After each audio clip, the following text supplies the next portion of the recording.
பேர்த்துக்கிட்ட பணத்தை கொடுத்து ஒருத்தருக்கு ஒருத்தர் சண்டை போட வச்சு இப்படி என்ன பண்ணிட்டாங்க, இதை மிஸ்யூஸ் பண்ணிட்டு இருக்கிறாங்க.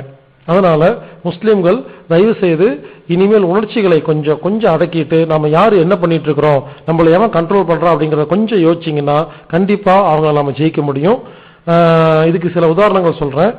1885 வருஷம் பிராங்க் மேசன் ராபின்சன் அப்படிங்கிற ஒருத்தன் கொக்கோ கோலா அப்படிங்கிற ஒரு லோகோவை தயார் பண்ணான். இந்த கொக்கோ கோலாலாம் குடிக்கிறோம் இல்லைங்களா, அந்த கொக்கோ கோலாவை ஒரு டிசைன் பண்ணிருப்பாங்க, வித்தியாசமா எழுதியிருப்பாங்க ஒரு வித்தியாசமான எழுத்துல. இதை நீங்க கண்ணாடியில பாத்தீங்கன்னா, தலைகீழா திருப்பி கண்ணாடியில பாத்தீங்கன்னா லா முகமது நா மெக்கா அப்படின்னு தெரியும். அதாவது முகமதுவும் இல்ல மெக்காவும் இல்ல அப்படிங்கிறது தான் அதுக்கு ஒரு ஸ்லோகம். கொஞ்ச காலத்துக்கு அப்புறமா மொத்தம் மெக்காவையும் முகமது ஃபாலோ பண்ற எல்லாத்தையும் இவங்க அதுல இருந்து வெளியே கொண்டு வர்றதுதான் இவங்களோட பிளான். இது ஏற்கனவே பிளான் போட்டு நான் சொன்னேன் இல்லைங்களா, கண்ணு உள்ளவங்களுக்கு மட்டும்தான் தெரியும்னு. அந்த கொக்கோ கோலா பாட்டில திருப்பி பார்த்தீங்கன்னா உங்களுக்கு இது விஷயமா ரொம்ப தெளிவா தெரியும். இதனாலதான் பல படங்கள்ல ஸ்பான்சர் பண்ணி முஸ்லிம் தீவிரவாதிகள் அப்படிங்கிற மாதிரி காமிச்சிட்டு இருக்கிறாங்க. ஸோ நீங்க புரிஞ்சுக்க வேண்டியது என்னன்னா, இப்போதைக்கு கிறிஸ்துவ மதம் முழுசா இந்த 13 குடும்பத்துக்கு கண்ட்ரோல்ல போயிடுச்சு. கிறிஸ்துவ மதம் போயிருச்சு, முஸ்லிம் மதம் இன்னும் போகல. இன்னும் ஒரு 50% போயிருக்குது. இவங்க இன்னும் கொஞ்சம் வருஷங்க அப்புறம் இதை மொத்தமா கண்ட்ரோல் பண்றதுக்காக ட்ரை பண்ணிட்டு இருக்காங்க. இந்து மதத்தை மொத்தமா உடைச்சு விட்டாங்க. சைனீஸ் அத்தனையும் ஆல்மோஸ்ட் ஒரு பாதிக்கு மேல கண்ட்ரோல் பண்ணிட்டாங்க. இப்படி உலகத்துல நிறைய மதங்கள் இருக்கு இல்லைங்களா, எல்லா மதத்திலையும் இவங்க எப்படி உள்ள போறாங்கன்னா, அங்க இருக்கிற தலைவர்கள், அங்க இருக்கிற ட்ரஸ்ட், அங்க இருக்கிற அந்த ஃபவுண்டேஷனுக்குள்ள மெதுவா உள்ள போய் பணம் கொடுத்து இவங்களோட ஆளுகளை கொஞ்சம் கொஞ்சமா செட் பண்ணி காசு கொடுத்து ஒருத்தருக்கு ஒருத்தர் மாத்தி அடிக்க சொல்லி அதுல புது புது பிரிவுகளை எல்லாம் உருவாக்கி சண்டை மூட்டி விட்டு இப்படி மொத்தமா பண்ணிட்டு இருக்கிறாங்க. இப்போதைக்கு இவங்க நினைச்சாங்கன்னா ஒரு மதத்தை ஒரே ஒரு 10 வருஷத்துல ஒண்ணும் இல்லாம பண்ணவும் முடியும், புதுசா ஒரு மதத்தை உருவாக்கவும் முடியும். இருந்தாலும் எல்லா மதத்தையும் ஏன் வச்சிட்டு இருக்கிறாங்கன்னா, இவங்களுக்கு நிறைய மதம் தேவைப்படுது. ஏன்னா அப்பதான் மாத்தி எல்லாரும் சண்டை போட்டு இருந்தாங்கன்னா இவங்களுக்கு ரொம்ப சுலபமா இருக்கும் அப்படிங்கறதுக்காக நிறைய மதங்களை வச்சிருக்கிறாங்க. ஆனா இவங்களுடைய பிளான் பிரகாரம் 3வது உலக போர் முடியும் பொழுது இவங்களோட மதங்களை எல்லாம் ஒரு 5 மதத்துக்குள்ள கொண்டு வர போறாங்க. 4வது உலக போறப்போ ஒரு 2 மதமா கொண்டு வர போறாங்க. 5வது உலக போருங்கிறது 2 மதத்துக்கு சண்டை கடைசியா ஒரே ஒரு மதம், உலகம் ஃபுல்லா ஒரே ஒரு நோட்டு, உலகம் ஃபுல்லா ஒரே ஒரு கண்ட்ரோல் அப்படின்னு உலகத்தை 1 கோடி மக்களை வச்சு மொத்த உலகத்தையும் ஒரே கண்ட்ரோல் கொண்டு வந்து இனிமேல் அந்த 1 கோடி மக்களும் இவங்களோட அடிமைகளா வச்சு இவங்க அடிமைகளா இருக்காங்கன்னு தெரியாத அளவுக்கு அவங்களுக்கு தேவையான சாப்பாடு, என்டர்டைன்மெண்ட், போதைப் பொருள் எல்லாம் கொடுத்து இந்த 1 கோடி பேரை வச்சு இந்த உலகத்தை ஆழ்ந்துட்டு இவங்க ராஜா மாதிரி இருக்கணும் அப்படிங்கறதுதான் இவங்களுடைய ரொம்ப வருட கனவு. அவங்களுக்கும் மற்றவங்களுக்கும் என்ன வித்தியாசம்னா, இவங்க எப்ப பிளான் பண்ணலாலும் 1000 வருஷம் 2000 வருஷத்துக்கு தான் பிளான் பண்ணுவாங்க, 500 வருஷம் தான் பிளான் பண்ணுவாங்க. நாமெல்லாம் என்ன பண்ணுவோம், நம்ம சாகிறதுக்குள்ள இந்த காரியம் நடக்கணும் அப்படின்னு ரொம்ப ஸ்பீடா போறதுனாலதான் நம்மளால சக்சஸ் பண்ண முடியல. ஆனா இந்த 13 குடும்பம் என்ன பண்ணுவாங்கன்னா பாருங்க, என்னைக்கோ எவனோ 1700 வருஷத்துல ஆரம்பிச்ச ஒரு பிளான இப்போ ஒழுங்கா கொண்டு போயிட்டு இருக்கிறாங்கன்னா அது காரணம் என்னன்னா, அவங்க தலைமுறையா ஒரு விஷயத்த மெதுவா பொறுமையா செஞ்சுட்டு வருவாங்க. அவங்களுக்கு இன்னைக்கே நடக்கணும்னு அவசியம் இல்லை, 200 வருஷத்துக்கு அப்புறம் நடக்கணும்னா அதை இன்னைக்கே பிளான் பண்ணுவாங்க. அப்பதான் அவங்களுக்கு அந்த இடத்துக்கு போக முடியுங்கிறனால. அதனால உலகத்தில் உள்ள எல்லா மதத்தை சேர்ந்த எல்லாத்தையும் நான் காலில் விழுந்து கெஞ்சி கேட்டுக்கிறேன், தயவு செய்து புரிஞ்சுக்குங்க. தயவு செய்து இனிமேல் எந்த ஒரு மதத்தை சேர்ந்தவங்களும் இன்னொரு மதத்துக்காரங்களை கிண்டல் பண்ணி கேலி பண்ணி கோவப்பட்டு சண்டை போட்டுட்டு இருக்காதீங்க. இப்படி எவனோ ஒருத்தர் நம்மளை எல்லாம் சண்டை போட வச்சுக்கிட்டு ஜாலியா நம்மளை வச்சு உலகத்தை வியாபாரம் பண்ணிட்டு இருக்கிறான். அதனால நாமெல்லாம் ஒண்ணு சேரணும். இந்த ஒண்ணு சேரணுங்கிறதுக்காக தான் நான் மறுபடியும் சொல்றேன், ஒண்ணு சேரணுங்கிறதுக்காக தான் நான் இவ்வளவு பேசுறேனே தவிர நடுவில் ஏதாவது ஒரு சில வார்த்தைகள் ஒரு மதத்தை புண்படுத்துற மாதிரி இருந்தா தயவு செய்து மன்னிச்சுக்குங்க. எனது நோக்கம் மதத்தை பத்தி பேசுறது இல்ல, மதங்களுக்குள்ள சண்டை இருக்கக்கூடாது. ஆனால் அமைதி ஒற்றுமை இருந்தாதான் நாமெல்லாம் ஜெயிக்க முடியும். உலகத்தில் உள்ள எல்லா மதம், எல்லா ஜாதி, எல்லா நாடு, எல்லா மொழி மக்களுக்கான ஒரே எதிரி இந்த 13 குடும்பம் தாங்கிறத புரிஞ்சுக்கிட்டா கண்டிப்பா நாம வாழ்க்கையில நிம்மதியா இருக்கலாம்.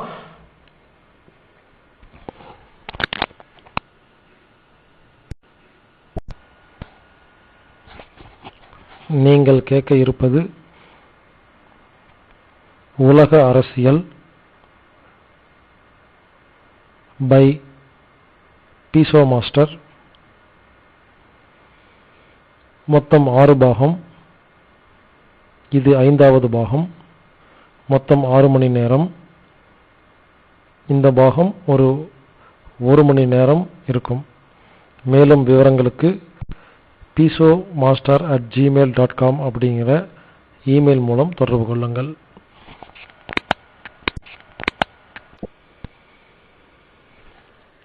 இந்த 13 குடும்பங்கள் உலகத்தை எந்தெந்த ஆர்கனைசேஷன் மூலமா கண்ட்ரோல் பண்றாங்க அப்படிங்கிறத நம்ம பார்க்கலாம். உலகம் முழுவதும் இந்த 13 குடும்பத்துக்கு சொந்தம். இந்த 13 குடும்பத்தை சேர்ந்த இந்த 6000 பேர் தான் மொத்தமா கண்ட்ரோல் பண்ணிட்டு இருக்காங்க. அதுல கமிட்டி ஆஃப் 13 அப்படின்னு ஒரு அமைப்பு இருக்குது. இதுதான் இந்த மொத்த உலகத்தில் இருக்கிற எல்லா இந்த இலுமினாட்டி குடும்பத்தை சேர்ந்தவங்களுடைய கமிட்டி. இதுதான் உலகத்துல எல்லா நாட்டுக்கும் எல்லா பிசினஸுக்கும் ஆர்டர் கொடுக்கிறது. இந்த கமிட்டி ஆஃப் 13 இன்னும் ஒரு அமைப்புக்கு ஆர்டர் கொடுக்குது. அது யாரு? Committee of 300, committee of 300 are இதை த ஒலிம்பியன் அப்படின்னு சொல்லுவாங்க. ஒலிம்பியன் ஒரு அமைப்பு இருக்குது. நான் சொல்ற அமைப்பெல்லாம் பலதெல்லாம் வெளியே பேர் தெரியாது, சிலதெல்லாம் ஓப்பனா பேர் தெரியும். இந்த ஒலிம்பியன் அப்படிங்கிற இந்த அமைப்புக்கு இந்த 13 குடும்பங்கள் ஆர்டர் பண்ணுவாங்க. அப்போ இந்த ஒலிம்பியன் அப்படிங்கிறது 300 குடும்பத்தை சேர்ந்த அமைப்பு. இது 1727 பிரிட்டிஷ் உருவாக்கப்பட்டது. இதுல ஒரு 300 குடும்பங்கள் இருக்காங்க. இப்போதைக்கு அதுல ஒரு 36 குடும்பத்தோட பேர் மட்டும் கொஞ்சம் ஸ்பீடா சொல்றேன். பிரிட்டிஷ் ராஜவம்சம், டேனிஷ் ராஜவம்சம், ரோத்சைல்டு குடும்பம், Rockefeller, JP Morgan, Warburg, Oppenheimer, Bush குடும்பம், Gore, Singer, Buffett, Carrington, Orange, Habsburg, Russell, Tate Turner, Strong, ஷேர் டிங்கர், பாரிங், பிரைஸ், அஸ்டர், ரோஸ்ட், சர்ச்சில், டிலோனா, ஹாரிமேன், ஹேஸ்லி, மாண்டல், சாக்சி, மாசினி, மெலான்ஸ்கைப், மின்ரட்டு, மான்டேகு, மான்டாஃபோர், போலி, டேவில்ஸ்வெல், இப்படி ஒரு 36 குடும்பத்தை பத்தி இப்ப நான் சொல்லியிருக்கிறேன். இந்த மாதிரி ஒரு 300 குடும்பம் இருக்குது. இந்த 300 குடும்பம் தான் கமிட்டி ஆஃப் 300 அப்படிங்கிறதுக்கு முதலாளி. நல்லா கேட்டுக்குங்க. 13 குடும்பம் உலகத்துல அடுத்து என்ன பண்ணணுங்கிறத முடிவு பண்ணி இந்த 300 குடும்பத்துக்கு சொல்லுவாங்க. இந்த 300 குடும்பங்கள் ரவுண்ட் டேபிள் அப்படிங்கிற ஒரு அமைப்புக்கு ஆர்டர் சொல்லும், இந்த மாதிரி பண்ணுங்கன்னு. இப்படி ஒவ்வொரு அசோசியேஷன்ல இருந்து ஒவ்வொரு குரூப்ல இருந்து ஆர்டர் வந்து கடைசியா செய்யறது நம்ம ஊர்ல இருக்கிற அரசியல்வாதிகள், அதிகாரிகள், போலீஸ், ஜட்ஜு, வக்கீல்கள், மாஃபியா கேங்கு, அதுக்கப்புறம் பணத்துக்காக என்ன வேணாலும் பண்ற சில மனுஷங்க. இவங்க கிட்ட ஆர்டர் மட்டும்தான் வரும், பணம் மட்டும்தான் வரும். இது யார் அனுப்புறா, எங்கிருந்து வருது, எதுக்காக பண்றாங்க அப்படிங்கறதெல்லாம் நம்ம ஊர் மக்களுக்கு ஒண்ணுமே தெரியாது. மறுபடியும் சொல்றேன், கமிட்டி ஆஃப் 13 அப்படிங்கிறது தான் மொத்த இலுமினாட்டி குடும்பத்துடைய அமைப்பு. அவங்க கமிட்டி ஆஃப் 300 அப்படிங்கிற த ஒலிம்பியன்ஸ் அப்படிங்கிற 300 குடும்பத்துக்கு இன்ஃபர்மேஷன் கொடுப்பாங்க. அவங்க ரவுண்ட் டேபிள் அப்படிங்கிற ஒரு அமைப்புக்கு இன்ஃபர்மேஷன் கொடுப்பாங்க. இந்த ரவுண்ட் டேபிள் அப்படிங்கிறது ஒரு 5 விதமான அமைப்பு கொண்டது. Bilderberg, club of Rome, RIIA, CFR, trilateral commission அப்படிங்கிற ஒரு 5 அமைப்புக்கு இந்த ரவுண்ட் டேபிள் இன்ஃபர்மேஷன் கொடுப்பாங்க. இதுல RIIA அப்படின்னா royal institute of international affairs, CFR அப்படின்னா கவுன்சில் ஆஃப் ஃபாரின் ரிலேஷன்ஷிப். இப்படி இந்த Bilderberg, club of Rome, RIIA, CFR, trilateral commission இப்படிங்கிற இந்த 5 அமைப்பிலிருந்து வர்ற ஆர்டரை தான் உலகத்தில் இருக்கிற எல்லாரும் கேட்டாகணும். இந்த 5 அமைப்பை பத்தி நாம கண்டிப்பா தெரிஞ்சுக்கணும். ஏன்னா இவங்க தான் உலகத்தை ஆட்டி வச்சிட்டு இருக்காங்க. முதல்ல பில்டர்பெர்க் அப்படிங்கிற அந்த அமைப்பை பத்தி பார்க்கலாம். இது உலகத்துல ஒரு 6000 இலுமினாட்டி குடும்பத்தை சேர்ந்தவங்க இருக்காங்க மெம்பர் அப்படின்னு பார்த்தோம் இல்லைங்களா. அந்த 6000 பேத்துல ஒரு 140 முக்கியமான பெருந்தலைகள்லாம் ஒன்று சேர்ந்த ஒரு அமைப்புக்கு பேர் தான் கிளப் பில்டர்பெர்க். BILDERBERG. இது எப்போ உருவாச்சுன்னு கேட்டீங்கன்னா 1954ல் இந்த இலுமினாட்டி குடும்பத்திலேயே அமெரிக்கன்ஸுக்கும் யூரோப்ஸுக்கும் கருத்து முரண்பாடு வந்துச்சு சில விஷயங்கள்ல. அப்போ உடனடியா இவங்க எப்பவுமே என்ன பண்ணுவாங்கன்னா, இவங்களுக்குள்ள சண்டை வந்துச்சுன்னா அதை வெளியே சொல்ல மாட்டாங்க. ஏன்னா சொன்னா அப்புறம் எதிரிகளுக்கு ரொம்ப ஈஸியா போய் அதுக்கப்புறம் இவங்களை முடிச்சிருவாங்க அப்படிங்கறக்காக இவங்க வெளியே சொல்லாம 1954ல் 29ஆம் தேதி 5வது மாசம் 1954ஆம் வருஷத்துல பில்டர்பெர்க் கிளப் அப்படிங்கிறது உருவாச்சு. இது பில்டர்பெர்க் அப்படிங்கிற ஹோட்டல்ல வச்சு இந்த கிளப் உருவானனால அந்த பில்டர்பெர்க்னு பேர் வச்சுட்டாங்க. இந்த 140 பேர் சேர்ந்து அந்த பில்டர்பெர்க்கை உருவாக்கி இருக்கிறாங்க. இவங்க இயர்லி ஒன்ஸ் மீட்டிங் போடுவாங்க. இந்த மீட்டிங் எங்க நடக்குன்னு யாருக்குமே தெரியாது. இது நான் சொன்ன மாதிரி அந்தமான் தீவுகள்ல எங்கேயாவது ஒரு தீவுகள்ல யாருக்குமே தெரியாது. இவங்க தனித்தனியா படகுல கப்பல்ல ஹெலிகாப்டர்ல அங்க இறங்கிடுவாங்க. இவங்களுக்கு எப்பவுமே 3 அடுக்கு செக்யூரிட்டி இருக்கும். உலகத்திலேயே இருக்கிற எல்லா செக்யூரிட்டி கம்பெனி இவங்களோட தான்.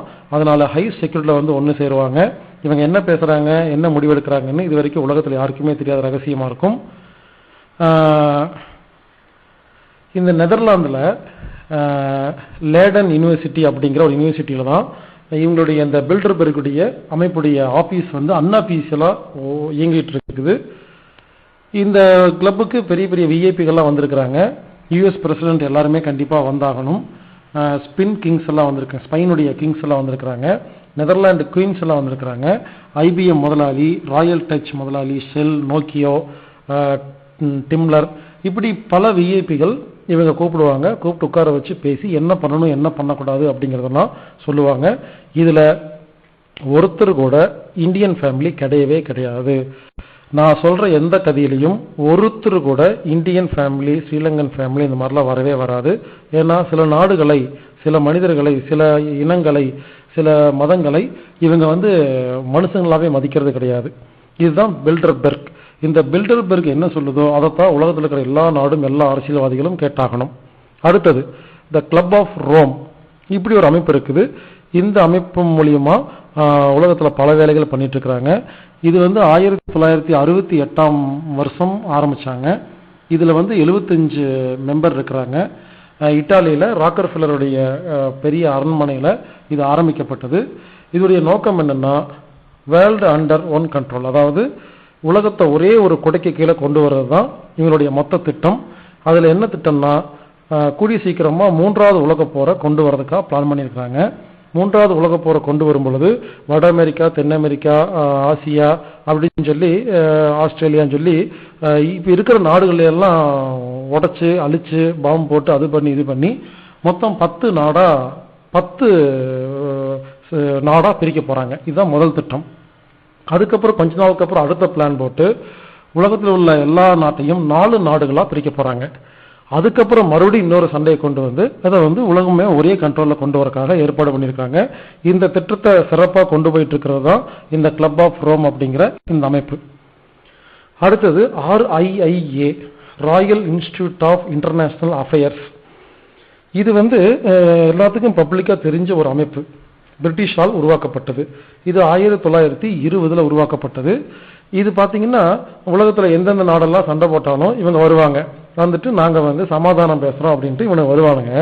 உண்மையிலேயே பார்த்தா இவனுக்கு சண்டை மூட்டி விடுறது இவனுக்கு தான். சமாதானங்கிற பேர்ல உள்ள போய் இருக்கிற பிசினஸ் எல்லாம் முடிச்சுட்டு குழப்பி விட்டு நாட்டை குட்டிச்சவராக்குறது இவனுக்கு தான். ஆனா கேட்டா பிபிசியில, NDTVல வரும்பொழுது இவனுக்கு பந்தாவா royal institute of international affairs நாங்க வந்திருக்கிறோம், நீங்க ஏன் இலங்கையில 2 பேர் சண்டை போட்டுக்கிறீங்க, நாங்க சமாதானப்படுத்துறோம் அப்படின்னு உள்ள வருவானுங்க. இது பிரிட்டிஷ் அமைக்கப்பட்ட ஒரு அமைப்பு. இன்னொன்னு அமெரிக்கா ஏற்படுத்தின இன்னொரு அமைப்பு இருக்கு. அதுக்கு பேர் தான் CFR, அதாவது கவுன்சில் ஆஃப் ஃபாரின் ரிலேஷன்ஷிப். இது 1921ஆம் வருஷம் உருவாக்கப்பட்டது. இதுவும் இதே வேலை தான். 2 நாட்டுக்கும் சண்டை மூட்டி விடுறது, அதுக்கப்புறம் சமாதானங்கிற பேர்ல உள்ள வந்து பிசினஸ் பண்றது, இதுதான் முழு நேர வேலையா பண்ணிட்டு இருப்பாங்க. வெளியே பார்த்தா ரொம்ப பந்தாவா டீசெண்டா சமாதான புறா அப்படிங்கிற மாதிரி இவனுக்கு நடந்துக்குவானுங்க. ஆனா இவனாலதான் உலகம் இவ்வளவு சண்டை போட்டுட்டு இருக்கு. அடுத்தது முக்கியமானது ட்ரை லேட்டரல் கமிஷன் அப்படின்னு ஒன்று இருக்குது. இதுவும் வெளியே தெரிகிற மாதிரி ஒரு அமைப்பு தான். இது வந்து 1973 உருவாக்கப்பட்டாங்க. இதுக்கு ஃபவுண்டர் வந்து ராக்கர் ஃபில்லர். இதுல வந்து அமெரிக்கா, யூரோப், அப்புறம் ஜப்பான் இந்த 3 நாடு தான் முக்கியமான மெம்பரா இருக்குது. இதோட வேலையும் முழு நேரமா உலகத்துல எல்லா மக்களுக்கும் நாட்டுக்கு நாடு சண்டை மூட்டி விட்டு சமாதானப்படுத்துறது தான் இவங்களோட வேலை. இப்படி ரவுண்டு டேபிள் அப்படிங்கிற ஒரு அமைப்பு மூலியமாக அவங்களுக்கு கீழே Bilderberg, club of Rome, RIAA, CFR, trilateral commission அப்படிங்கிற இந்த 5 அமைப்பு தான் உலகத்துல எல்லா சண்டைக்கும் அடிப்படை காரணம். இந்த 5 அமைப்பில் இருக்கிற எல்லா மெம்பர்களும் இலுமினாட்டி குடும்பத்தை சேர்ந்தவங்க மட்டும்தான், வேற யாரையும் உள்ள சேர்த்த மாட்டாங்க. இந்த 5 அமைப்புகளும் உலகத்துல பல பெரிய ஒரு 100-200 அமைப்புகளை கண்ட்ரோல் பண்ணிட்டு இருக்கு. அந்த 100-200 அமைப்புகளோட பேர் சொல்லணும்னா பெரிய லிஸ்ட் இருக்கும். இருந்தாலும் அதில் சில முக்கியமான அமைப்புகளை சொல்றேன். அதுல ஃப்ரீ மேசனரின்னு ஒரு அமைப்பு இருக்குது. ஒன்றும் இல்லைங்க, இது வந்து எல்லா ஊர்லேயும் எல்லா நாட்டிலையும் இருக்குது. எல்லா ஊர்லேயும் சென்னையில் இருக்குது. இது வந்து அமெரிக்கான்னு ஒரு நாடு உருவாகிறதுக்கு முன்னால் இருந்து ஆரம்பித்து கொண்டு வந்திருக்காங்க. அப்படி தான் அமெரிக்கா கொண்டு வந்தாங்க. முதல்ல வந்து மாசானிக் ரோட்டரி கிளப் அப்படின்னு வச்சுருந்தாங்க, ஃப்ரீ மேசனரி கிளப்னு வச்சுருந்தாங்க. இப்போ வந்து ரோட்டரி கிளப்னு மாற்றிட்டாங்க. இது வந்து மாசானிக் லாட்ஜ் அப்படின்னு சொல்லுவாங்க. கோயம்புத்தூர்ல கூட ரேஸ் கோர்ஸ்ல ஒரு மாசானிக் டெம்பிள் ஒரு ஹாஸ்பிட்டல் இருக்கு. இது இந்த இடத்துல ஏற்கனவே இந்த ஃப்ரீ மேசனரி ஆபீஸ் வச்சிருந்தாங்க. இப்போ அது ஹாஸ்பிட்டலா மாத்திட்டாங்க. அப்புறம் மாசானிக் டெம்பிள்னு சில இடத்துல பார்த்துருப்பீங்க. இந்த மாசானிக் டெம்பிள்ங்கிறது வேற ஒன்றும் இல்லை, இந்த சர்ச் ஆஃப் சாத்தான் அப்படிங்கிற சாத்தான வணங்குறவங்களுக்கான ஒரு டெம்பிள். வெளியே சர்ச் ஆஃப் சாத்தான்னு போட்டிருக்க மாட்டாங்க, மாசானிக் டெம்பிள் அப்படின்னு தான் போட்டிருப்பாங்க. ஏற்கனவே சொன்ன மாதிரி அமெரிக்காவில் இருக்கிற அந்த சுதந்திர தேவி சிலை கூட இந்த ஃப்ரீ மேசனரி இருக்காங்க இல்லைங்களா, பிரான்ஸ்ல இருக்கிற எல்லா ஃப்ரீ மேசனரி கிளப்பும் ஒன்று சேர்ந்து இந்த அமெரிக்காவுக்கு கிஃப்டா கொடுத்துருக்காங்கன்னா பாருங்களேன். அது வந்து லூசிஃபர் கடவுளுடைய ஒரு சிலை. இவங்க வந்து 3 பிரிவா இருக்கிறாங்க. முதல்ல ஆரம்பத்தில் சேர்ந்தீங்கன்னா அப்ரண்டிஸ் அப்படின்னு சொல்லுவாங்க. அடுத்தது ஃபெல்லோ கிராப்ட் சொல்லுவாங்க. அதுக்கப்புறம் மாஸ்டர் மேசன் அப்படின்னு சொல்லுவாங்க. இவங்க நிறைய சிம்பல்லாம் இருக்குது, நிறைய பதவிகள் இருக்குது.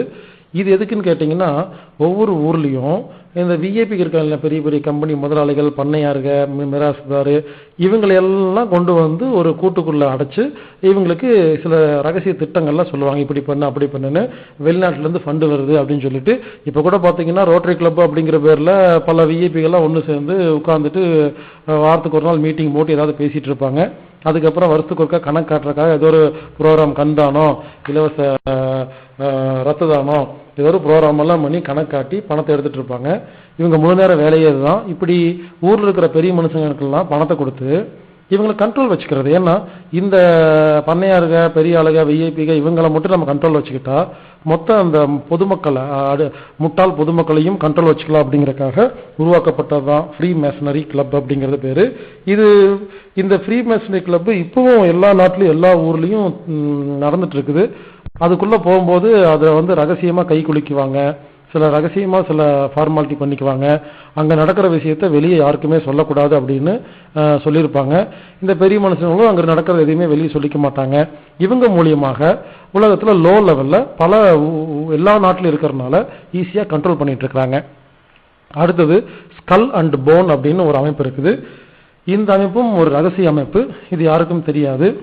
இதோட ஹெட் ஆபீஸ் வந்து ஏல் யூனிவர்சிட்டியில யூஎஸ்ல இருக்குது.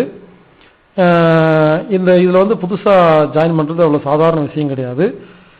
இதுல வந்து ஜூஸ் யாரையும் சேர்த்திக்க மாட்டாங்க. இது வந்து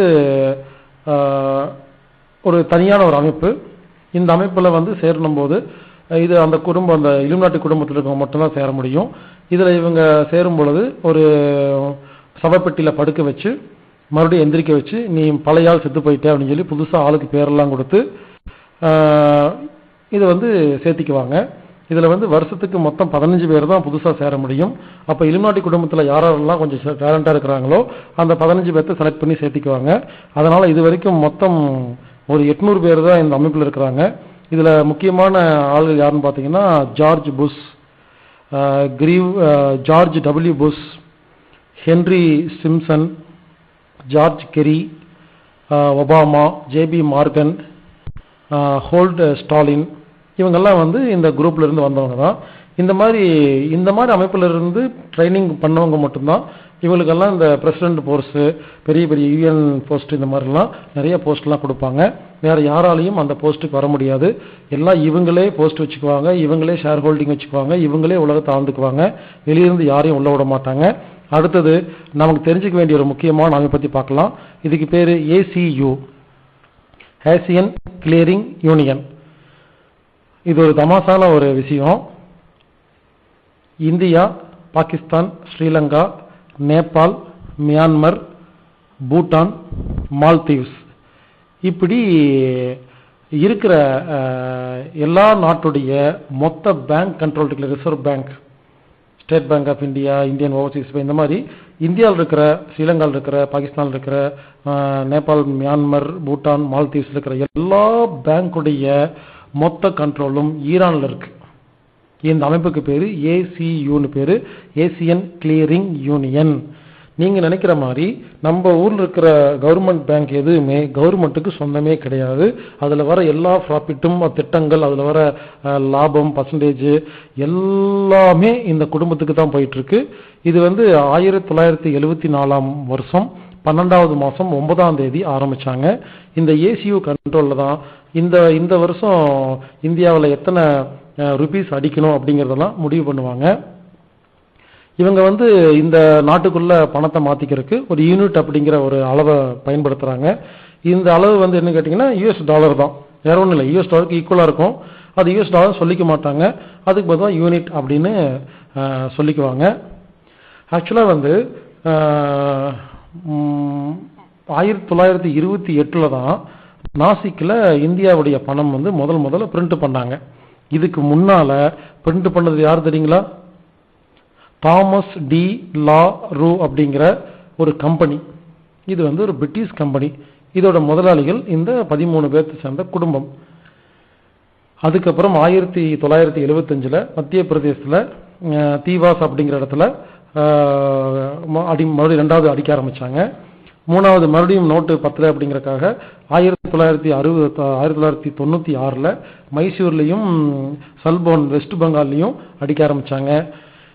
சொன்னா நம்ப மாட்டீங்க, இந்தியாவில் அடிக்கிற எல்லா இந்தியன் ருபீஸும் அடிக்கிறது ஒரு கவர்மெண்ட் கம்பெனி கிடையாது. இது இந்த 13 குடும்பத்துக்கு சொந்தமானவங்க. இவங்களுக்கு எவ்வளவு இந்தியன் ருபீஸ் வேணுமோ இவங்களா அடிச்சுக்குவாங்க. இவங்களா அதை வச்சு இந்தியாவில் எந்த ஒரு பொருளையும் வாங்கிக்குவாங்க. உலகத்துல கள்ள நோட்டுக்குன்னு தனியா இவங்கள அடிக்க வேண்டியதில்லை. இவங்க அடிச்சதே அது நல்ல நோட்டு தான். ஆக்சுவலா ஸ்டேட் பேங்க் ஆஃப் இந்தியா அப்படின்னு சொல்றோம் இல்லைங்களா, அதோட உண்மையான பேர் என்னன்னா imperial bank of India, British அப்படின்னு பேருங்க. இது வந்து பிரிட்டிஷுடைய பேங்க். அவன் வந்து இம்பீரியல் பேங்க் ஆஃப் இந்தியான்னு வச்சிருந்தான். சரி, பொதுமக்கள் வந்து இம்பீரியல் பேங்க்னா இது எந்த வெளிநாட்டு பேங்க் அப்படின்னு தெரிஞ்சுக்குவாங்க அப்படிங்கறக்காக அவன் ஸ்டேட் பேங்க் ஆஃப் இந்தியான்னு பேரை தான் மாத்தி வச்சிருக்கான். மொத்த கண்ட்ரோலும் பிரிட்டிஷ் கிட்ட தான் இருக்கு. இவங்க தான் வந்து இந்த ஃபிராக்ஷனல் ரிசர்வ் ரேஷியோ அப்படின்னு ஒன்று கண்டுபிடிச்சாங்க. அதாவது எவ்வளவு பணம் இருக்கோ அதுல வந்து 16 டைம்ஸ் 16 டைம்ஸ் வந்து லோன் கொடுத்துக்கலாம் அப்படின்னு ஒரு திட்டத்தை கொண்டு வந்துதான் இப்போ உலக மக்களை மொத்தத்தையும் கடனாக்கி இப்போ இவங்க கம்ப்ளீட்டா நம்மள வந்து அடிமைப்படுத்தியிருக்காங்க. அதாவது எப்படின்னு சொன்னீங்கன்னா, இப்போ 1 கோடி ரூபாய் ஒரு பேங்க்ல வந்து இருந்துச்சுன்னா அவன் 16 கோடி ரூபாய்க்கு லோன் தரலாம் அப்படிங்கிறது தான் இந்த திட்டம். இது பாத்தீங்கன்னா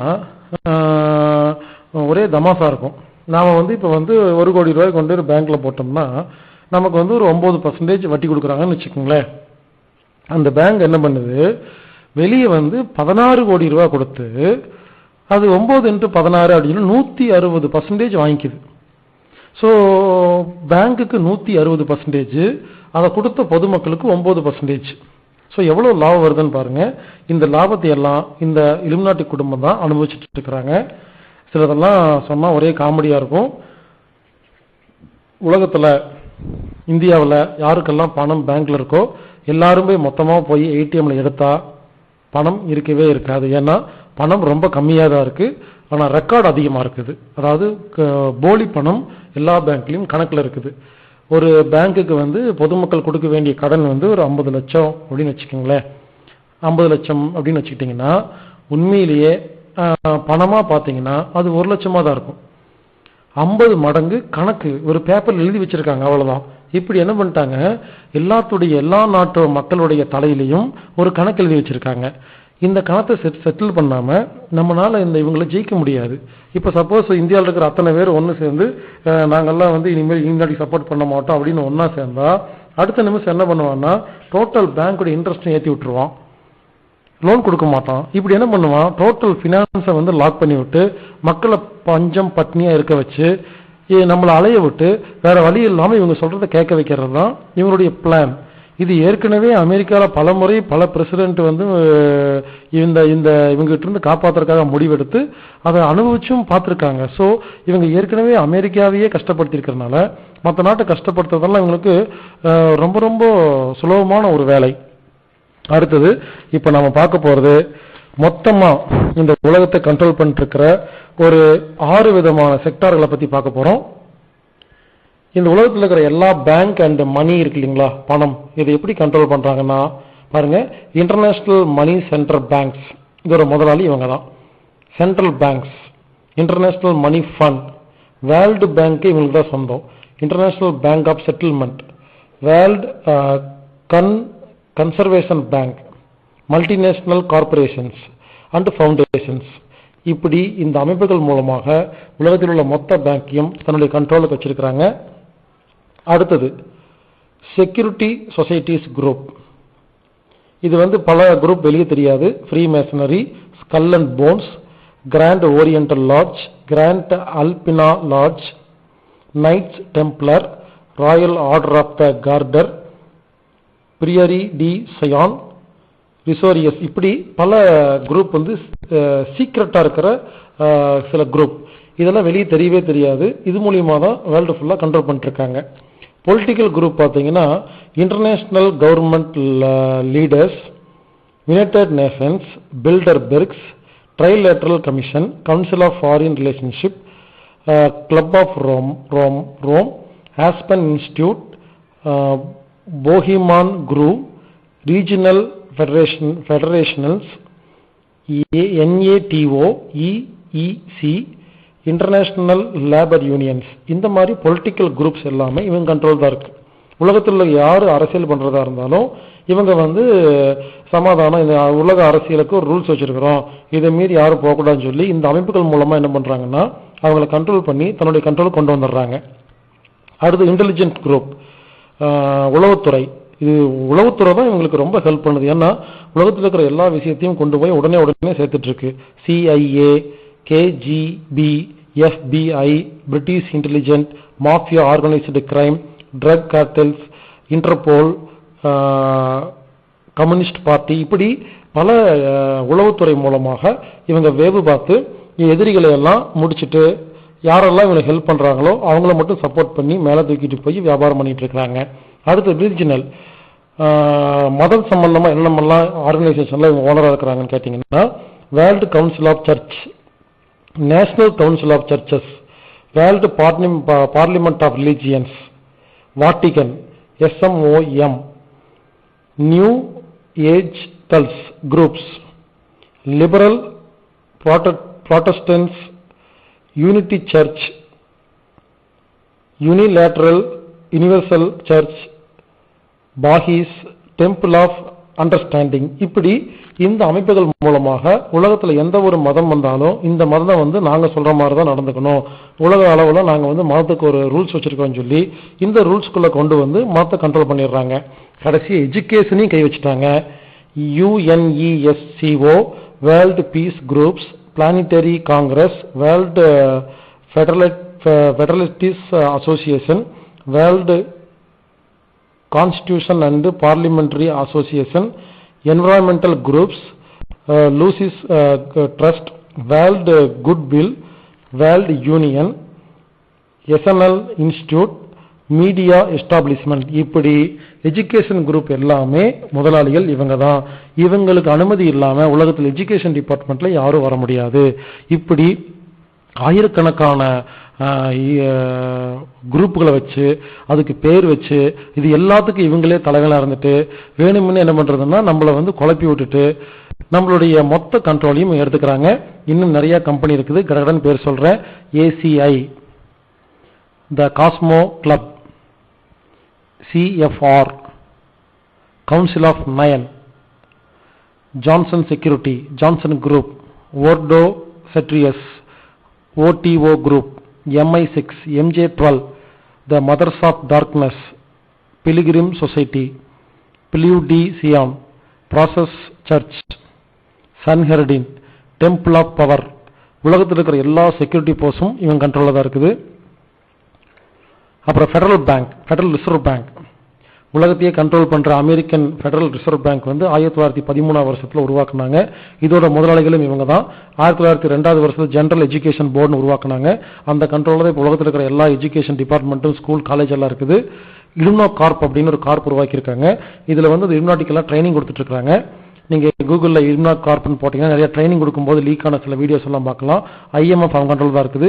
CIA, CFA, bank of London, New York stock exchange complete அவங்க கண்ட்ரோல் வச்சிருக்காங்க. இவங்க அனுமதி இல்லாம எந்த ஸ்டாக்கும் மேல போகாது, கீழே வராது. ஃபெடரல் எமர்ஜென்சி மேனேஜ்மெண்ட் ஏஜென்சிஸ் வச்சிருக்காங்க. FEMA அப்படின்னு ஒரு அமைப்பு வச்சிருக்காங்க. இதை பத்தி சொல்லணும்னா ஃபெடரல் எமர்ஜென்சி மேனேஜ்மெண்ட் ஏஜென்சி அப்படின்னு உலகத்தில் இருக்கிற எல்லா நாட்டிலையும் ஒரு அமைப்பு இருக்கும். அது எதுக்குன்னு கேட்டீங்கன்னா, திடீர்னு ஊருக்குள்ள கலவரம் வந்துருச்சுன்னா ஊரை வந்து எப்படி கண்ட்ரோல் பண்றது அப்படின்னு ஒரு சிஸ்டம், அதுக்கு ட்ரைனிங் கொடுத்து நிறைய பேர்த்த வச்சிருக்காங்க. இதுல காமெடி என்னன்னா, உலகத்துல கலவரம் வந்தா சரி பண்றதுக்காக இந்த அமைப்பு உருவாக்கல. நம்ம ஒருவேளை யாராவது புத்திசாலியாகி பொதுமக்கள்லாம் சேர்ந்து இவங்களுக்கு எதிராக போராடனா இந்த அமைப்பு மூலமா நம்மளை கண்ட்ரோல் பண்ணுவாங்களாமா. இதுக்கு FEMAன்னு ஒரு அமைப்பு இருக்குது. இது உலகத்தில் இருக்கிற எல்லா நாட்டிலையும் இந்த அமைப்புல ஆள் இருக்கிறாங்க. ஆனா இதை வெளியே சொல்ல மாட்டாங்க. அடுத்தது united nation, bank of international settlement, world court, international monitor fund எல்லாமே இவங்க கண்ட்ரோல் தான் இருக்குது. United national world bank, WHO, world health organisation, European union, European currency, world trade organisation, African union, union of south American national, இப்படி list போட்டுட்டே போலாங்க. இப்படி உலகத்தில் இருக்கிற எல்லா அமைப்புகளுக்கும் சொந்தக்காரங்க இந்த 13 குடும்பத்தை சேர்ந்தவங்க. ரொம்ப சிம்பிளா சொல்றேன், உலகத்தில் இருக்கிற எல்லா அமைப்புகளும் நேரடியாக ரவுண்ட் டேபிள் இருக்கிற இந்த Bilderberg, club of Rome, RIAA, CFA அப்படிங்கிற அந்த ட்ரைலேட்டரல் கமிஷன் இப்படிங்கிற 5 குரூப் கிட்ட இன்ஃபர்மேஷன் கொடுப்பாங்க. இவங்க என்ன பண்ணுவாங்க, கொண்டு போய் ரவுண்ட் டேபிள்ல கொடுப்பாங்க. ரவுண்ட் டேபிள் த ஒலிம்பியன்ஸ் அப்படிங்கிற 300 குடும்பத்துக்கு கொடுப்பாங்க. இந்த 300 குடும்பங்கள் 13 இலுமினாட்டி குடும்பத்துக்கு கொடுப்பாங்க. இந்த 13 இலுமினாட்டி குடும்பமும் யார்கிட்ட தெரியுமா கொண்டு போய் கொடுப்பாங்க? பிரிட்டிஷ் அரசி 2ஆம் எலிசபெத்.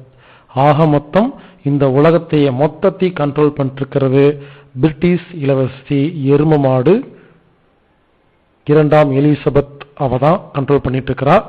இவகிட்ட தான் ஃபுல் கண்ட்ரோல் இருக்கு.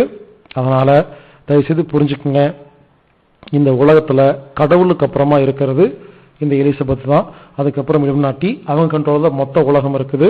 ஏற்கனவே 1700 வருஷத்திலே பிளான் போட்டு இப்ப ஆல்மோஸ்ட் எல்லாமே கம்ப்ளீட்டா அவங்க கண்ட்ரோல் கொண்டு வந்துட்டாங்க.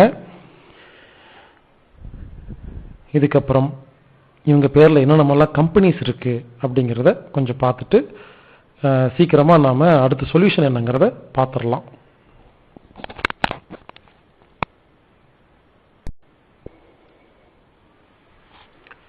இந்த 13 குடும்பத்திற்கு உலகத்துல எந்தெந்த கம்பெனி எல்லாம் சொந்தம் அப்படின்னு பார்க்கலாம்.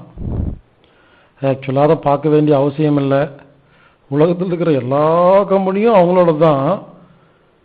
இருந்தாலும் ஒரு பேர் சொல்லும் பொழுது நமக்கு ஒரு கன்ஃபர்மேஷன்.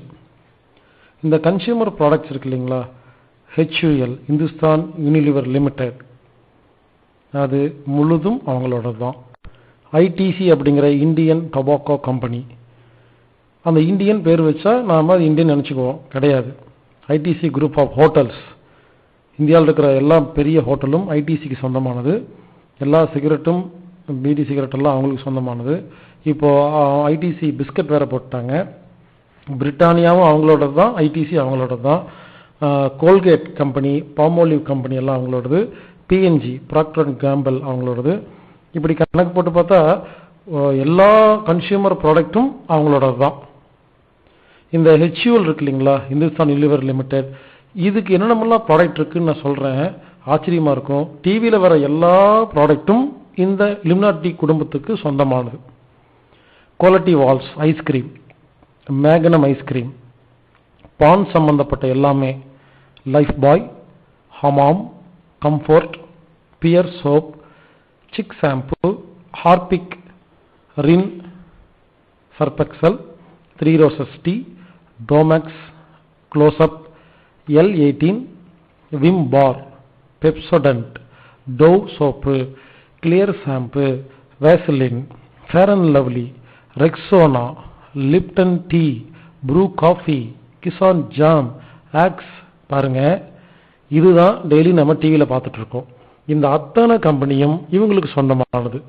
இது எப்படி நம்ம கண்டுபிடிக்கிறதுனா, டிவியில் விளம்பரம் வரும் பொழுது, விளம்பரம் முடியும் பொழுது நம்ம பார்க்கும்பொழுது நமக்கு ரைட் சைடில், டிவியில் லெஃப்ட் சைடில் நம்ம பார்க்கும்போது ரைட் சைடில் சின்னதாக கட்டமாக ஒன்று இறங்கும். அதில் யூ அப்படிங்கிற மாதிரி ஒரு படம் போட்டிருக்கும் ப்ளூ கலரில். அதுக்கு என்ன அர்த்தம்னா யூனிலிவர் லிமிடெட் அப்படின்னு பேருங்க. இது பிரிட்டிஷ் கம்பெனி, இந்த இலுமினாட்டி குடும்பத்துக்கு சேர்ந்தது. யூனிலிவர் லிமிடெட் இது இவங்க ஆரம்பிச்சாங்க. இது இந்தியாவுக்குள்ள வரும்போது என்ன பண்ணாங்க, இந்துஸ்தான் லிமிடெட் அப்படின்னு வச்சாங்க. நமக்கு தான் இந்துஸ்தான், இந்தியா, பாரத் அப்படின்னா நம்ம ஓடி போய் வாங்க ஆரம்பிச்சிருவோமே. நம்ம எல்லாரும் இது நம்ம இந்தியா கம்பெனி நினைச்சு எல்லாரும் வாங்கிட்டு இருந்தோம். அப்புறம் கொஞ்ச நாளுக்கு அப்புறம் நல்லா ஸ்ட்ராங் ஆகி நல்லா வசதி வந்தோடனே இந்துஸ்தான் லீவர் லிமிடெட் அப்படின்னு மாத்தினா, அதுக்கப்புறம் இந்துஸ்தான் யூனிலிவர் லிமிடெட் அப்படின்னு மாத்திருக்கிறான். கூடி சீக்கிரம் யூனிலிவர் லிமிடெட் அப்படின்னே மாத்திடுவான். கொஞ்ச நாளுக்கு அப்புறம் பிரிட்டிஷ் லிமிடெட் மாற்றுவான். அதுக்கப்புறம் இலுமினாட்டி லிமிடெட் மாற்றுவான். நம்ம எல்லாம் உட்காந்து வாங்கிட்டு இருப்போம். தயவுசெய்து புரிஞ்சுக்குங்க. இப்போ நான் பேசிட்டு இருக்கிற ஆள் எவ்வளவு பவர்ஃபுல்னு உங்களுக்கே தெரிஞ்சிருக்கும். நாம கடையில போய் வாங்குற ஒவ்வொரு சோப்பு, சீப்பு, கண்ணாடி, பவுடரு, பேஸ்ட் எல்லாம் இவனுக்கு தான் சொந்தம். அப்ப எவ்வளவு கோடி லாபம் வருது. இந்த கோடி லாபத்தை கொஞ்சமா பிச்சு எடுத்து நம்ம அரசியல்வாதிகளுக்கும் அதிகாரிகளுக்கும் போலீஸ் இந்த மாதிரி மாஃபியா கேங்கு பணத்தை கொடுத்தா என்ன வேணாலும் செய்யற சில பெண்கள் ஆண்கள் கிட்ட கொண்டே கொடுத்தா இவங்க சலாம் போட்டுட்டு இவங்களுக்கு ஹெல்ப் பண்ணுவாங்களா மாட்டாங்களா? யோசிங்க. அடுத்தது மெடிசன். உண்மையா எல்லா மெடிசனும் அவங்களோட தாங்க. அலோபதியில் இருக்கிற எல்லா மருந்து மாத்திரை கம்பெனியோட முதலாளியும் இவங்க தான். இந்த அலோபதி சிலபஸையே உருவாக்குனது இவங்க தான். இப்போ ஹோமியோபதிங்கிறது என்னன்னா, ஹோமியோபதி அலோபதிக்கு எதிராக உருவாக்கப்பட்டது. அலோபதியில ஒழுங்கா நோய் குணமாக மாட்டேங்குது அப்படின்னு சொல்லி ஹோமியோபதி உருவாக்குனாங்க. ஆனா இப்போ ஹோமியோபதியும் இந்த இலுமினாட்டி குடும்பத்தோர் கைக்கு போயிருச்சு. ஸோ ஹோமியோபதியில் எந்த மருந்து மாத்தினாலும் அந்த லாபம் இப்போ அவங்களுக்கு தான் போகுது. ஆல்டர்னேட்டிவ் மெடிசன்ல யாருக்கெல்லாம் விருப்பம் இருந்து நீங்க எல்லாம் சைனீஸ் மருந்து இதெல்லாம் டியான்ஸ் இதெல்லாம் யூஸ் பண்ணீங்கன்னா அதுவும் அவங்களுக்கு தான் சொந்தம். அவங்க அலோபதி தான் விற்கணும் அவசியம் இல்லை. அவங்களுக்கு தேவை விற்கணும், நீங்க வாங்கணும், அவ்வளவுதான். எதையாவது விற்பாங்க, வாங்கணும். உங்களுக்கு ஆல்டர்னேட்டிவ் மெடிசன் பிடிக்குதா விற்பாங்க, ஹோமியோபதி பிடிக்குதா விற்பாங்க, அவ்வளவுதான். அவங்களுக்கு விற்கிறது சிப்லா, சிபா, ஜெர்ஜி, ஃபிசர், நோவார்ட்ஸ், லாரோச், ரான்பாக்சி, டான்ஜில்ஸ் இது எல்லாமே இவங்களோட கம்பெனி தான். சில கம்பெனி யூஎஸ்ல சென்டர் வச்சிருக்காங்க, சில கம்பெனி சுவிட்சர்லாந்து சென்டர் வச்சிருக்காங்க. ரான்பாக்சி எல்லாம் ஜப்பான் கம்பெனி, சிலதெல்லாம் சுவிட்சர்லாந்துல. இப்படி பல கம்பெனிகள் பல நாட்டில் பிரான்ச் வச்சிருப்பாங்க. நமக்கு யூஎஸ் கம்பெனி சுவிட்சர்லாந்து கம்பெனி நினைச்சிட்டு இருப்போம், ஆனால் எல்லா கம்பெனியும் இவங்களோட தான். அடுத்து டிரான்ஸ்போர்ட்.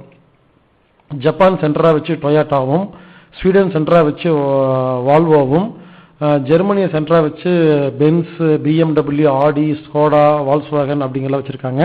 அடுத்து பிரான்ஸ் சென்டரா வச்சு ரெனால்ட்ஸ், யூஎஸ் சென்டரா வச்சு டாஃபே, ஈச்சர், ஜிஎம்சி, இந்துஸ்தான் மோட்டார்ஸ். அதாவது ஜெனரல் மோட்டார் கம்பெனி அப்படிங்கிறது அமெரிக்க கம்பெனி, அதாவது இலுமினாட்டி கம்பெனி. அவங்க இந்தியாவுக்குள்ள வரும்போது என்ன பண்றாங்க, ஜெனரல் மோட்டார்னு சொன்னா நமக்கு பிடிக்காது, அதுக்காக இந்துஸ்தான் மோட்டார்ஸ் அப்படின்னு பேர் மாத்தி வச்சிருக்காங்க. இப்படி உலகத்தில் உள்ள எல்லா பிளைட், கப்பல், பஸ், கார், லாரி, டெம்போ எல்லா கம்பெனியும் இவங்களுக்கு சொந்தம். பேங்க்கு சொல்லவே வேண்டாம். சின்ன சின்ன கோஆபரேட்டிவ் பேங்கை தவிர மற்ற எல்லா பேங்க்கும் அவங்களுக்கு தான். Citi bank, ICICI, HSBC, Axis, Yes bank, HDFC, Muthoot finance, Cholamandalam corporation, DBSC, SBI, SCB, Standard Chartered bank, இப்படி லிஸ்ட் போயிட்டே இருக்குங்க. முத்தூட் ஃபினான்ஸ் அப்படிங்கிறது நம்ம ஊரை சேர்ந்த முத்தச்சன் ஒருத்தர், முத்தப்பன் ஒருத்தர் ஆரம்பிச்சு டெவலப் பண்ணி கொண்டு வருவார். இவனுக்கு என்ன பண்ணுவானுங்க, மொத்தமாக பிடுங்கிட்டு இப்போ அவனுக்கு வச்சுட்டானுங்க. அதே மாதிரி சோழமண்டலம் அப்படிங்கிறது ஒருத்தர் கஷ்டப்பட்டு உருவாக்கின பேங்கை டிவிஎஸ் அப்படின்னு வாங்கிட்டாங்க. இப்படி எல்லா பேங்கையும் இப்போ நீங்க யாராவது புதுசா வந்து இந்த உலகத்துல கம்பெனி ஆரம்பிச்சீங்கன்னா சந்தோஷமா டெவலப் பண்ணுவாங்க. ஏன் தெரியுங்களா? என்னைக்கு இருந்தாலும் அந்த கம்பெனி உங்களுக்கு தான். அதே மாதிரி cellphone company Apple, Sony, Samsung, Philips, Ericsson எல்லாம் அவங்களுக்கு தாங்க. இவங்களே சண்டை போட்டுக்குவாங்க மாத்தி மாத்தி. திடீர்னு பார்த்தீங்கன்னா சாம்சங்க்கு ஆப்பிளுக்கு சண்டைம்பாங்க, ஆப்பிளுக்கு சாம்சங் சண்டைம்பாங்க, கோர்ட்ல கேஸ் போட்டுவானுங்க. இவங்களே கேஸ் போட்டுவாங்க, நடத்திக்குவானுங்க. மொத்தம் எல்லாமே லாபம் அவங்களுக்கு தான். அப்புறம் கம்யூனிகேஷன், ஜிமெயில் அவங்களோடதுங்க, கூகுள் டோட்டலாக அவங்களோடது, ட்விட்டர், ஃபேஸ்புக்கு, சேட்டான், வாட்ஸ்அப்பு, உலகத்தில் இருக்கிற எல்லா கம்ப்யூட்டர் சம்பந்தப்பட்ட எல்லாமே அவங்களோடது தான். ஸோ ஒன்றும் பண்ண முடியாது, எல்லாமே டோட்டல் கண்ட்ரோல் அவங்ககிட்ட இருக்குது. டெல்லியில் அக்ஷயா தாம்னு ஒரு பெரிய அமைப்பு இருக்குது, அது அவங்களுக்கு சொந்தமானது. எங்கெங்கெல்லாம் ஒண்டர்லா அப்படிங்கிற பேரில் தீம் பார்க் இருக்குதோ இதெல்லாம் டிஸ்னிக்கு சொந்தமானது. அப்புறம் ஆஸ்கார் விருது வந்து இவங்க தான் கொடுக்குறாங்க. இவங்க பார்த்து முதல்லயே வந்து பணம் வாங்கிட்டு, பெரிய பெரிய ஆளுக்கு பணம் வாங்கிட்டு தான் ஆஸ்கார்லாம் கொடுப்பாங்க. இவங்களுடைய படத்துக்கு மட்டும் கொடுத்துக்குவாங்க. இப்படி ஆஸ்கார் அப்படிங்கிறது ஒரு கமர்ஷியல் ஒரு கம்பெனி. அதே மாதிரி நோபல் பிரைஸ் வந்து இவங்களுக்கே மாற்றி மாற்றி கொடுத்துக்குவானுங்க. எவன் நல்ல காரியம் பண்ணுறானோ அவனுக்குலாம் கொடுக்க மாட்டானுங்க. எவன்லாம் ஊரை ஏமாத்துறானுங்களோ, எவன்லாம் பொய் சொல்கிறாங்களோ, எவன் வந்து உலக மக்களை அழிக்கிறதுக்காக மருந்து மாத்திரை கண்டுபிடிக்கிறானுங்களோ அவனுங்களாம் நோபல் பரிசு கொடுத்துட்டு உட்காந்துருப்பானுங்க. அப்புறம் கிரிக்கெட், டோட்டல் கிரிக்கெட் கவுன்சில் வந்து அவன் கண்ட்ரோல் இருக்குது. அது ஒரு சூதாட்டம். நம்மளை எல்லாம் உட்கார வச்சு பார்க்க வச்சு அவன் வியாபாரம் நடத்திட்டு இருக்கிறான். ஃபுட்பால், இப்படி எதுங்க சொல்கிறது, கார்ட்டூன், WWF எல்லாத்துடைய மொத்த கண்ட்ரோல் அவங்ககிட்ட தான் இருக்குது. அவங்க தான் முடிவு பண்ணுறாங்க. ரிலையன்ஸுங்கிறது ஒரு இந்தியன் கம்பெனி கிடையாது. ரிலையன்ஸ் அப்படிங்கிற ஒரு வெளிநாட்டு கம்பெனிக்கு நம்ம ஊர் அம்பானிங்கிறவர் ஒரு பினாமி, அவர் வந்து கார்டியன், அவ்வளோதானே தவிர மொத்த லாபமும் இந்த இலுமினாட்டி குடும்பத்துக்கு தான் போய் சேருது. ஏன்னா இவங்களோட அனுமதி இல்லாமல் ஒரு கம்பெனி வைக்க முடியாதுன்னு பார்த்தோம் இல்லைங்களா? அப்போ இவங்க எப்படி வச்சிருக்க முடியும், அம்பானி எப்படி வச்சிருக்க முடியும்? அம்பானி இலுமினாட்டி குடும்பத்துக்கு சல்யூட் போடுற ஒருத்தர், அவ்வளோதான்.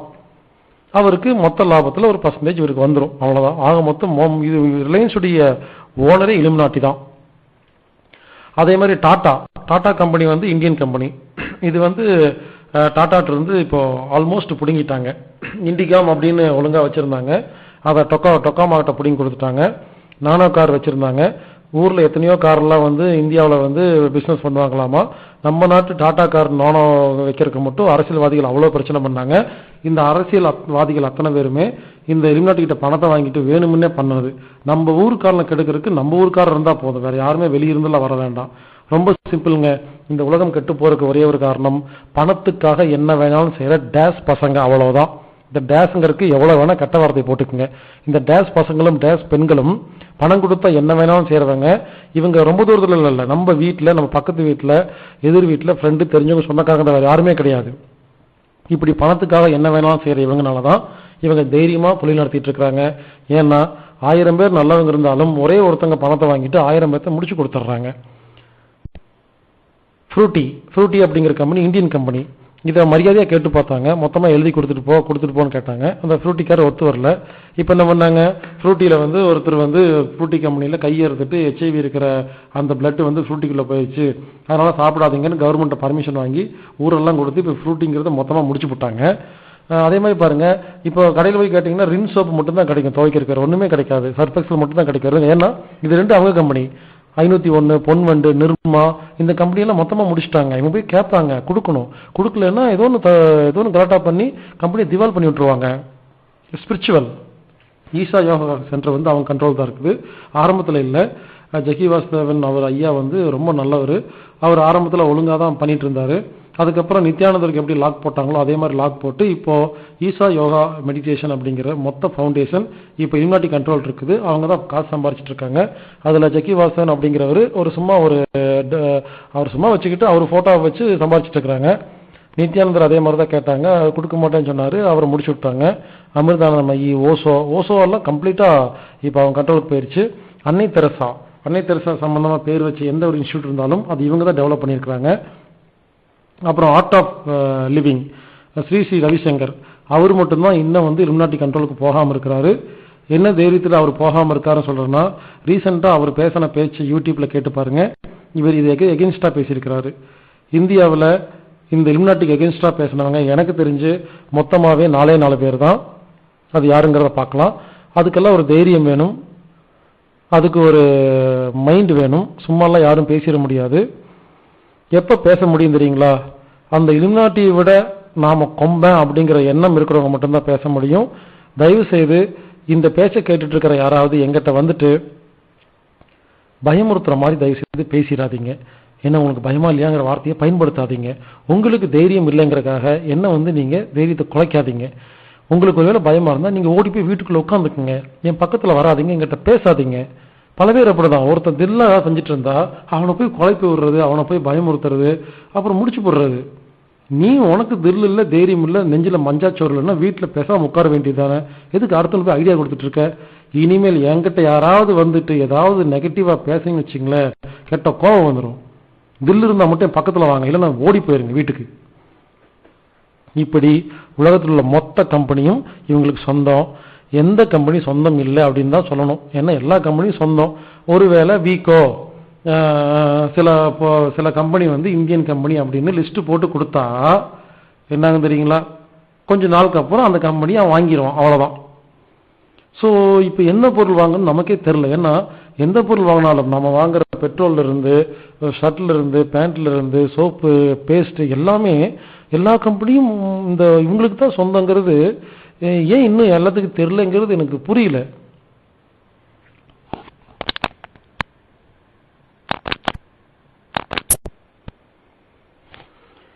இந்த 13 குடும்பமும் இது வரைக்கும் எத்தனை பேர்த்து கதையை முடிச்சிருக்காங்க அப்படின்னு பார்த்தா அது லிஸ்ட் போயிட்டே இருக்கும். இருந்தாலும் சில முக்கியமான பேர் மட்டும் சொல்றேன். ஓசோவை கொலை பண்ணது இவங்க தான். ஆனா இவங்க எப்பவுமே ஒரே நாள்ல கொலை பண்ண மாட்டாங்க. யார் இவங்களுக்கு எதிராக பேசுறாங்களோ, இவங்களுக்கு பிடிக்கலையோ, அவங்க நல்லா வளர்த்தி விட்டு அவங்க மூலியமா உலகத்தில் இருக்கிற எல்லா மக்கள்கிட்டையும் பணத்தை பிடுங்கி அந்த பணத்துக்கு இவங்க இன்டைரக்டா கார்டியனா வந்ததுக்கு அப்புறம் தான் கொலை பண்ணுவாங்க. அந்த அளவுக்கு ரொம்ப தெளிவா பொறுமையா பண்றாங்க. மைக்கேல் ஜாக்சன் இவங்க தான் கொலை பண்ணியிருக்காங்க. இந்த மாதிரி இன்டர்நேஷனல் லெவல்ல யாரெல்லாம் பெரிய ஆள் இருக்கிறாங்களோ இப்படி சாதாரணமா பெரிய ஆள் ஆக முடியாது. இந்த மைக்கேல் ஜாக்சன் இவர்கிட்ட அக்ரிமெண்ட் போட்டிருக்காங்க. இந்த மைக்கேல் ஜாக்சன் இந்த இலுமினாட்டி குடும்பத்தை தவிர வேற யாருகிட்டையும் இவர் ப்ரோக்ராம் பண்ண முடியாது. உலகத்தில் நடந்த எல்லா மைக்கேல் ஜாக்சன் ப்ரோக்ராமும் பண்ணது இவங்க தான். இவங்கள மீடியா மூலமா ஃபேமஸ் பண்ணிடுவாங்க, இவங்கள ஆடியோவெல்லாம் வித்துருவாங்க. பட் ஒரு மனுஷனை ஃபேமஸ் பண்ணி விட்டுருவாங்க. நமக்கு புகழ் மட்டும்தான் கிடைக்கும், மற்ற பிஸ்னஸ் அவங்களுக்கு போயிடும். இப்படி ஏகப்பட்ட பிஸ்னஸ் பண்றதுனால இந்த மைக்கேல் ஜாக்சன் ஒரு நாள் புரிஞ்சுக்கிட்டு இனிமேல் உங்க கூட நான் பிஸ்னஸ் பண்ண மாட்டேன், நான் தனியா பண்றேன்னு ஆரம்பிக்கும் பொழுதுதான் இவர் மேல பாலியல் பலாத்காரம் கேஸ் எல்லாம் போட்டு ஏகப்பட்ட கேஸ் போட்டு அதுக்கப்புறம் ஒரு நாள் சொந்தமா நான் எப்படியும் ஆடுவேன்னு சொல்லி கஷ்டப்பட்டு ப்ரோக்ராம் அரேஞ்ச் பண்ணப்போ மொத்த கதையை முடிச்சுட்டு ப்ரோக்ராம் டேட்டுக்கு முன்னாலேயே கதையை முடிச்சு விட்டாங்க. அடுத்து ஏற்கனவே சொன்ன மாதிரி ஜான் எஃப் கென்னடி, இவர் நான் நீங்க சொல்றதெல்லாம் கேட்க மாட்டேன்னு சொன்ன அடுத்த நிமிஷமே நடு ரோட்ல வச்சு அமெரிக்காவில் நடு ரோட்ல வச்சு ஒரு பிரசிடண்ட் போட்டு தள்ளிட்டாங்க. அடுத்து அப்ரஹாம் லிங்கன், இவர் சொந்தமா நோட் அடிக்க ஆரம்பிச்சிட்டாரு. கவர்மெண்ட் அமெரிக்க கவர்மெண்ட் சொந்தமா நோட் அடிச்சோடனே அப்ரஹாம் லிங்கனை முடிச்சுட்டு நோட்ல எல்லாம் லிங்கனுடைய படத்தை போட்டுருவாங்க. அதே மாதிரி ஜான் கென்னடியை சுட்டு கொண்டு போட்டு அவருக்கு பாவம்னு சொல்லிட்டு வாட்சில எல்லாம் 10 மணி 10 நிமிஷத்தை மாட்டி விட்டாங்க. ஹிட்லரை தற்கொலை பண்ண வச்சது இவங்க தான். ஹிட்லர் காலத்துல ஹிட்லருக்கு பணம் கொடுத்து பெரிய சண்டை உருவாக்குனது இவங்க தான். யோசிச்சு பாருங்க, ஹிட்லருக்கே பணம் கொடுத்து ஆட்டி வச்சவங்கன்னா எப்படி இருப்பாங்கன்னு யோசிச்சு பாருங்க. அலெக்சாண்டரை கொலை பண்ணது இவங்க தான். சதாம் ஹுசேனை முடிச்சது, பின்லேடனை முடிச்சது, பூட்டோ ஃபேமிலி அத்தனையும் முடிச்சது, பிரேமதாசா, பிரபாகரன், சுபாஷ் சந்திர போஸ், வீர சேவர்கர், இப்படி எல்லாத்தையும் முடிச்சிட்டாங்க. ஆனா இவங்களுக்கு பேர் மட்டும் வச்சிருவாங்க, ஏர்போர்ட் கட்டிடுவாங்க, சிலை வச்சிருவாங்க, புக்ல எல்லாம் எழுதிடுவாங்க, போட்டோ போட்டுருவாங்க, தியாகின்னு சொல்லிடுவாங்க. பட் ஆளும் முடிச்சிருவாங்க. அதே மாதிரி ஐஸ்வர்யா ராய், ஏஆர் ரஹ்மான், டெண்டுல்கர், தோனி, இப்படி இன்டர்நேஷனல் லெவல்ல யாரெல்லாம் ஃபேமஸா இருக்கிறாங்களோ இவங்க எல்லாருமே இவங்க அக்ரிமெண்ட் பிரகாரம் தான் போயிட்டு இருக்கிறாங்க. ஐஸ்வர்யா ராய்க்கு உலக அழகி பட்டம் கொடுக்கறதுக்கு முன்னால இந்த இலுமினாட்டி குடும்பத்துல தான் நீ பிசினஸ் பண்ணணும், அவங்க தான் மேனேஜர். ஏஆர் ரஹ்மானுக்கு இப்போ ஆஸ்கார் விருதெல்லாம் கொடுத்தாங்க இல்லைங்களா, கொடுக்கறதுக்கு முன்னாலேயே ஹாலிவுட் படத்துல எல்லாம் இவங்களுக்கு சீப் தர ரேட்டுக்கு புக் பண்ணிட்டு தான் அதுக்கப்புறம் தான் கொடுப்பாங்க. இந்த மாதிரி டெண்டுல்கர் எல்லாம் முதல்ல விளம்பரத்துக்கான அக்ரிமெண்ட்லாம் கையெழுத்து போட்டுட்டு அதுக்கப்புறம் தான் இவங்க கிரிக்கெட் போர்ட்லயே செலக்ட் பண்ணுவாங்க. அதுக்கப்புறம் தான் செஞ்சுரியில அடிக்க முடியும். இல்லைன்னா இவங்க நினைச்சாங்கன்னா உடனே தூக்கிடுவாங்க. இப்படி இப்படி இந்த ஏஆர் ரஹ்மான், ஐஸ்வர்யா ராய், டெண்டுல்கர், தோனி எல்லாம் பெரிய பணக்காரங்க நமக்கு தெரியும். அந்த பணம் எல்லாம் இவங்க போட்ட பிச்சை. அப்ப யோசிச்சு பாருங்க இவங்க எவ்வளவு சம்பாதிச்சிருப்பாங்கன்னு. இப்படி உலகத்தில் இருக்கிற எல்லா விஐபிகளுக்கு பின்னாலையும் ஒரு பெரிய கதை இருக்கு. அந்த கதை தான் இந்த 13 குடும்பத்தின் கதை. ஆக மொத்தம் இந்த உலகத்துல எது நடந்தாலும் இந்த 13 பேர்த்த மீறி நடக்கவே நடக்காது.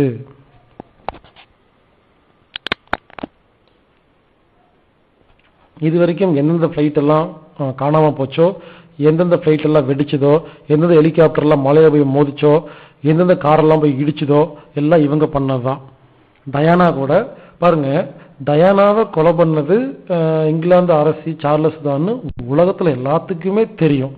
ஆனா ரெக்கார்ட் பிரகாரம் என்ன பண்ணாங்க, கார் ஆக்சிடென்ட் அப்படின்னு காமிச்சாங்க. பார்த்தீங்களா, இந்த மாதிரி தான் பண்ணுவாங்க.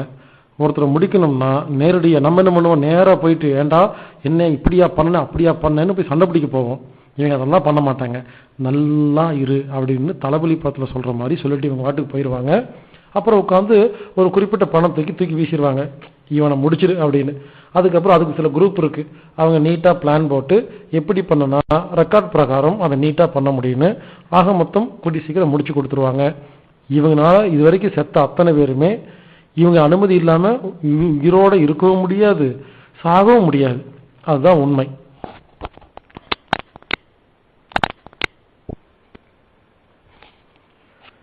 இத்தனை வருஷமா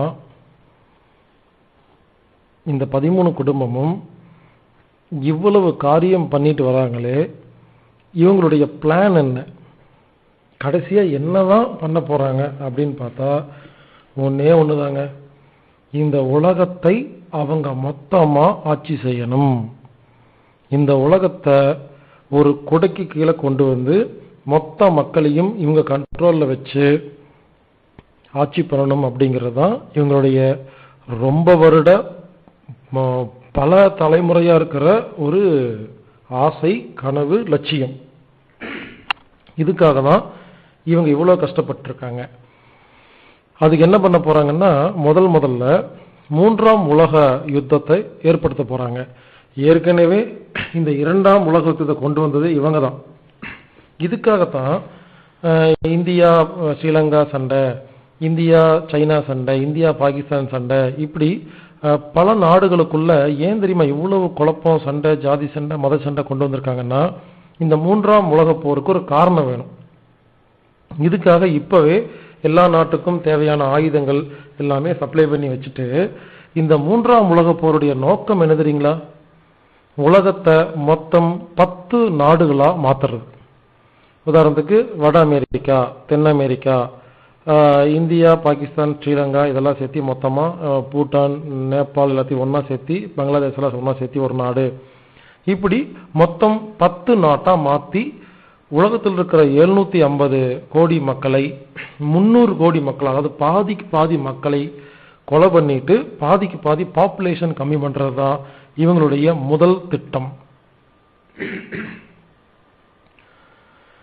இந்த முதல் திட்டம் செய்யும் பொழுது ஊர்ல இருக்கிற பில்டிங், காரு, ரோடு இதுக்கெல்லாம் எதுவுமே டேமேஜ் ஆகாது. ஏன் தெரியுங்களா, ஒருவேளை நியூக்ளியர் பாம்பு போட்டு ஒரு உலகத்துல ஊர்ல இருக்கிற இந்தியா ஃபுல்லத்தையும் அழிச்சிட்டோம்னா மறுபடியும் இவங்க அதெல்லாம் கட்டுறதுக்கு ரொம்ப செலவாகும், நிறைய நேரம் தேவைப்படும். ஏன்னா இதெல்லாம் நம்ம வீடு இல்லை, நம்ம கார் இல்லை, அவங்க கார் அவங்க வீடுன்னு நினைச்சுக்கிறாங்க. நம்ம இந்த மனிதர்கள் அப்படிங்கிறது இந்த இவங்க சொத்துக்களை காப்பாத்துறதுக்கான ஒரு வாட்ச்மேன் மாதிரி தான் நினைக்கிறாங்களே தவிர நம்மள ஒரு மனுஷனா மதிக்கிறதே கிடையாது. அதனால இந்த 3ஆம் உலக யுத்தம் எப்படி இருக்குன்னு கேட்டீங்கன்னா, சப்போஸ் ஒரு பாம்பு அடிக்குதுன்னு வச்சுக்கோங்களேன், அந்த பாம்பு அடிச்சோடனே ஒரு குறிப்பிட்ட ஒரு 100 பில்டிங் சேதாரம் அடையுமே தவிர அந்த பாம்புல இருந்து வர விஷ வாயுக்கள் ஊருக்குள்ள பல கிலோமீட்டர் தாண்டி போய் பொதுமக்களை மட்டும் சாகடிக்கும். இப்படி மக்கள் மட்டும் செத்து போயிட்டாங்கன்னா, இந்த ஏற்கனவே சொன்ன பார்த்தீங்களா ஒரு அமைப்பு வச்சிருக்காங்கன்னு, அந்த அமைப்பை வச்சு செத்து போன